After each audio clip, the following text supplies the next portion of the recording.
બપોરનો સમય થયો છે. તડકાની સાથે ગરમ વાયરો વાય છે. એવામાં ગામના પાદરે એક ઘોડી ઉપર સવાર થયેલો એક યુવાન સવાર થઈને કૂવાની દિશામાં આગળ વધી રહ્યો છે. આ યુવાન બીજા ગામે પોતાના સગાના ઘરે મળવા ગયો હતો. લાંબા સફરથી થાકેલી પોતાની ઘોડી ખૂબ તરસ થઈ હતી. ઘોડી જોર કરીને કૂવાની તરફ ભાગવા લાગે છે. કૂવાની નજીક આવ્યા યુવાન ઘોડી ઉપરથી નીચે ઉતર્યા. કૂવાના કાંઠે આજ ગામની એક બાઈ પાણી ભરી રહી હતી. એ બાઈનું નામ હતું આઈ ચારણ જાસલ.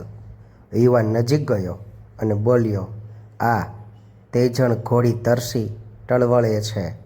થાળામાં 2 કળશિયા પાણી નાખીશ બહેન?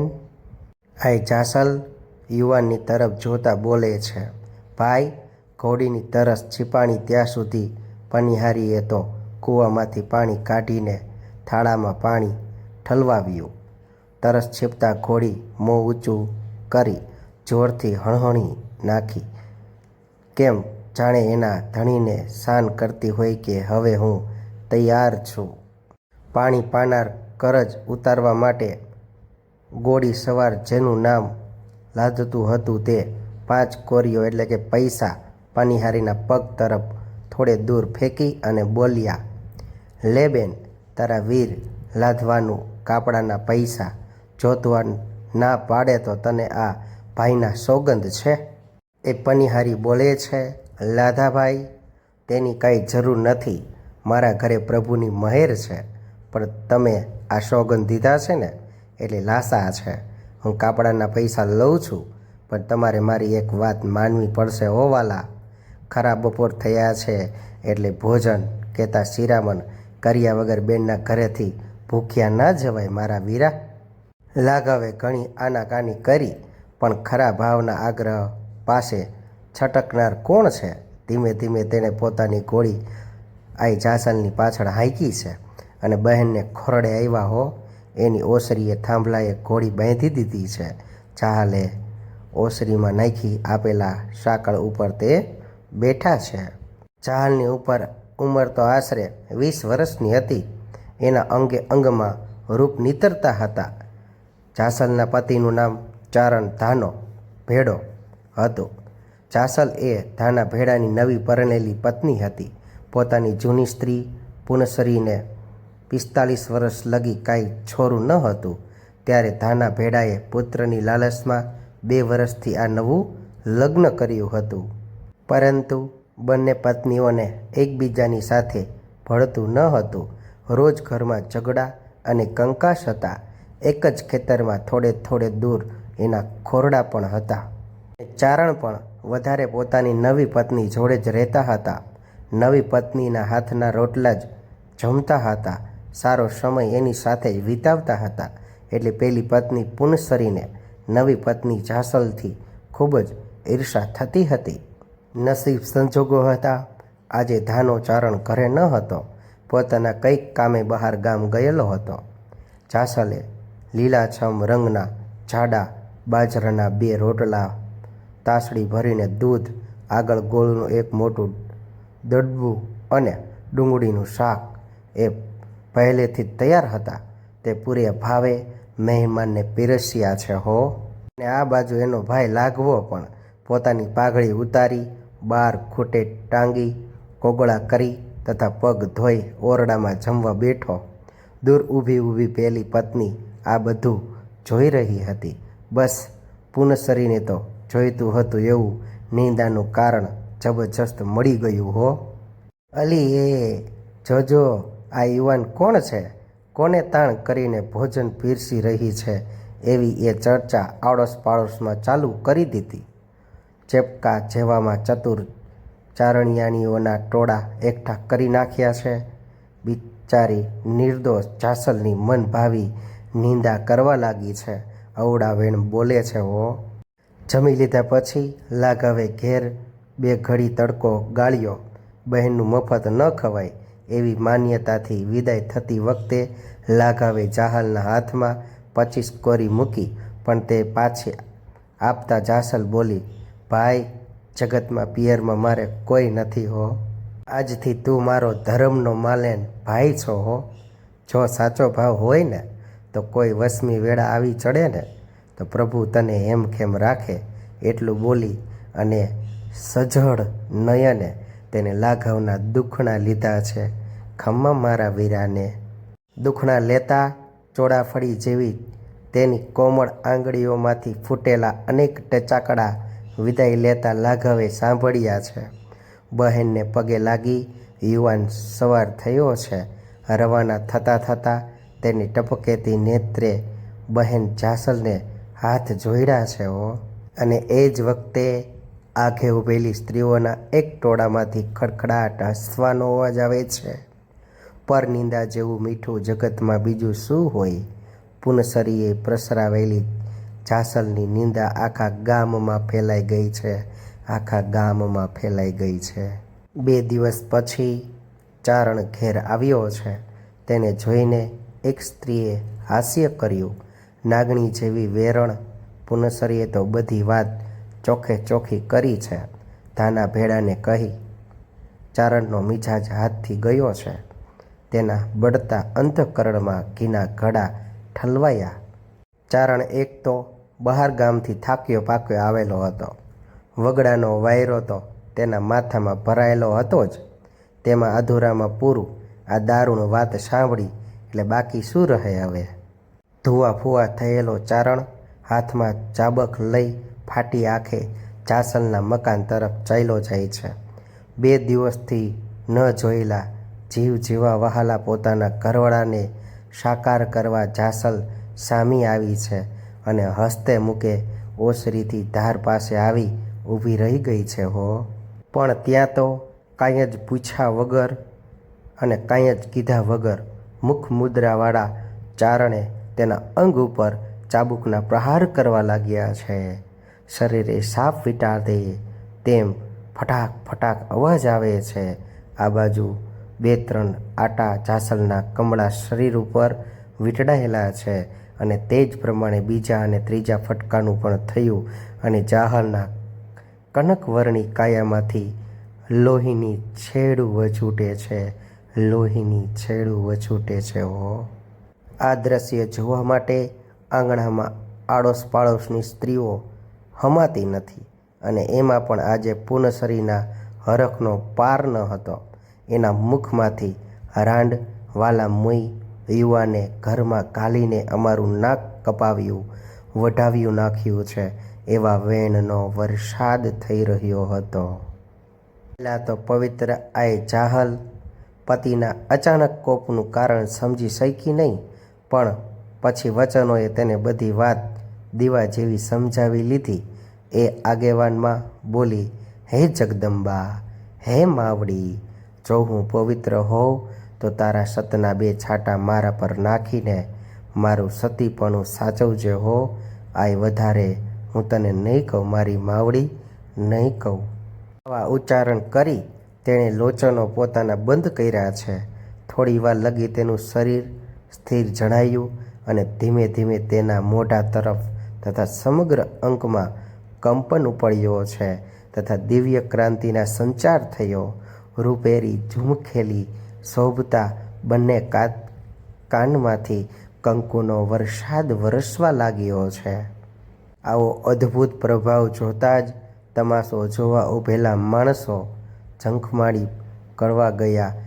આય ખમા કરો, આય ખમા કરો, અમે તમારા છોરડા છીએ, અમે તમારા છોકરા છીએ, અમારી ભૂલ થઈ ગઈ માવડી. તારે જે જોઈએ એ માગી લે જગદંબા, પણ અમારી ઉપર અમીનો છાંટો નાખતી જા. આવા વચનો બોલી પગે પડી જાય છે અને જાહલને વિનવવા લાગ્યા છે. ને આ બાજુથી જાહલ બોલ્યા છે. આય જાહલ બોલ્યા, તમારામાંથી કોઈ અસવાર ઝટ બાજુના ગામે જાઓ ને મારા ભાઈ લાઘવાને કહો કે, હે લાઘવા, હે મારા વીરા, મારા શરીરમાં શક ચડ્યું છે એટલે હવે સંસારમાં એક ઘડી પણ રહેવાય એમ નથી. આ જાહલ તારી વાટ જુએ છે. તે માના જણિયા વીરા, હે મારા વિહામાં, તું વહેલો આવજે. મારા સગા ધણીના અંતરમાં શંકા ઉગી છે. મુજે એકલીથી એ લાઈ ઓલવાથી નથી મારા વીરા. અને જ્યારે તું આવે ને ત્યારે તું ખાલી હાથે ન આવતો મારા વીરા. હું સતી થાઉં છું તો તેને લાયક સામાન પણ લઈ લેતો આવજે. જુદી જુદી જાતના હોવા છતાં પણ સાથે જ વપરાતા અગર અને અબીલ જોઈએ. ભોજનમાં ભેળવાના થોડાક સ્વાદ અને સોડમવાળું ઘી પણ જોઈએ. એ તમામ લેતો આવજે હો. આજ્ઞા સાંભળતા જ ગામના એક યુવાને ઘોડીએ ચડીને પલાણ મૂક્યા અને બાજુના ગામમાં તરત જ ભાગ્યો હો.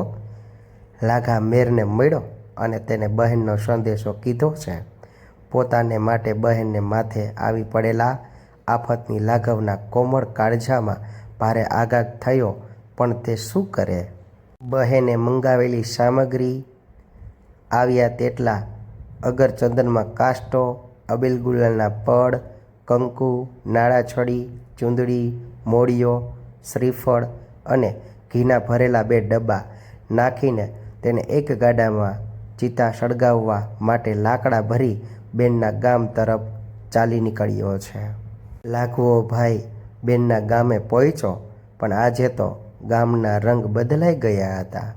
2 દિવસ પહેલાં જોયેલું નીરવ કાટવાળું આજે ન હતું. આજે તેમાં અનેક શરણાઈઓના ચચહાટ થતા હતા. સામેથી લોકોનું ટોળું ચાલ્યું આવે છે. ઢોલીઓ ઢોલ વગાડી રહ્યા છે. ગામની સ્ત્રીઓ મીઠા મધુરા મંગલ ગીતો ગાઈ રહી છે. બધાની આગળ લાંબા છૂટા કેસવાળી, મોટા કપાળમાં કેસરનો ચાંદલો કરી અને ભવ્ય અતિ ભવ્ય મુખવાળી આઈ જાહલમાં હાથમાં શ્રીફળ લઈ મંદ પગલે આગળ ચાલતા હતા. ગામને પાદરે સતી થવા માટે ચહેક ખડકાણી છે ત્યાં જવા નીકળી છે. આગળ તંબુરાના ઝણઝણાટ હતા, મંજીરાના ઠણઠણાટ હતા અને ભંજન મજનના એ સરસ મજાની ધૂનો મચી રહી હતી અને સારા સારા ભજનો ગવાતા હતા.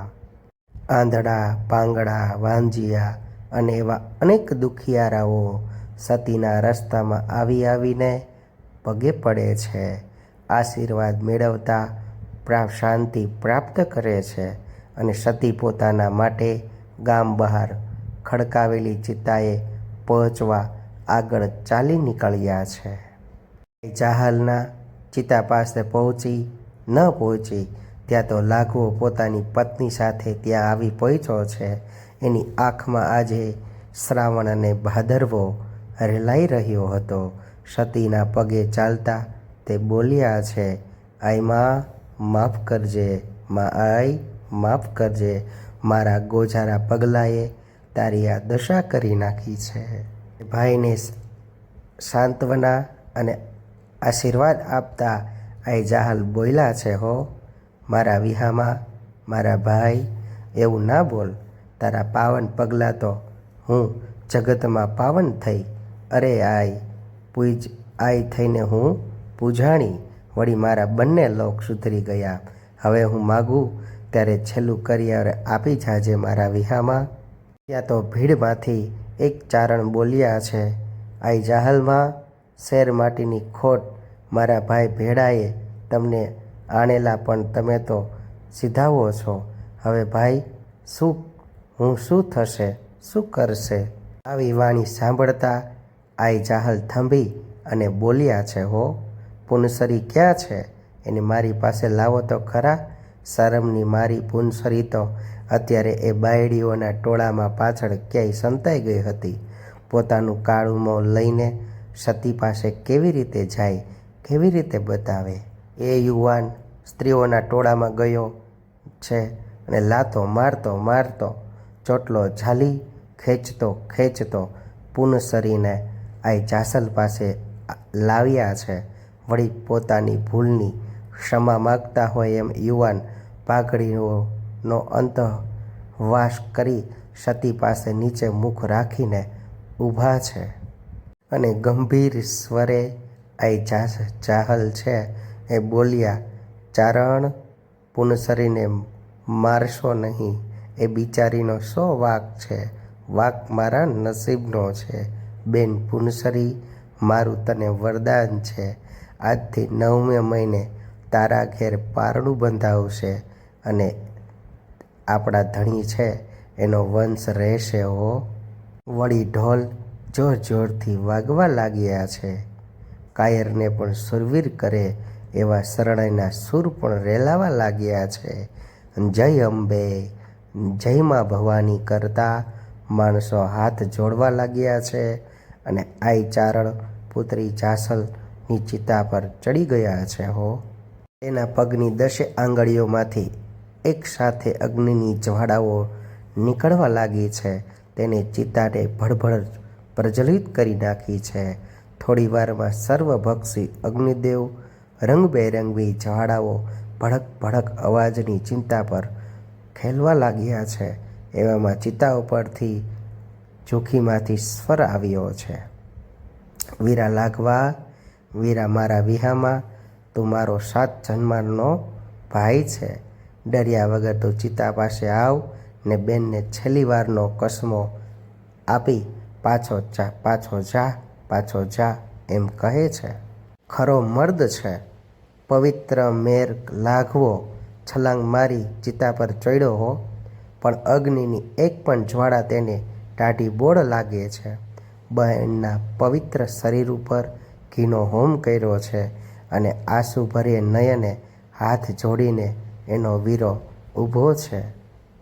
સતી જાહલ બોલ્યા છે, ભાઈ મારા વિહામાં, મારા માના જૈણા વીર, તને હું શું આપું? મારે માયા મિલકત બધું શું છે? તારે શું છે? તારે કંઈ ખોટ છે? તારે તો મિલકત છે, જયા છોકરાઓ છે, લાજ આબરૂ છે, મારું વચન છે. તારું કુળ હશે તે કદી સત નહીં ચૂકે. તથાસ્તુ કહી માં આઈ એટલો ઉચ્ચારણ કરી રોતા રોતા લાગવા વગર આંચે ઉપરથી નીચે ઉતર્યા છે.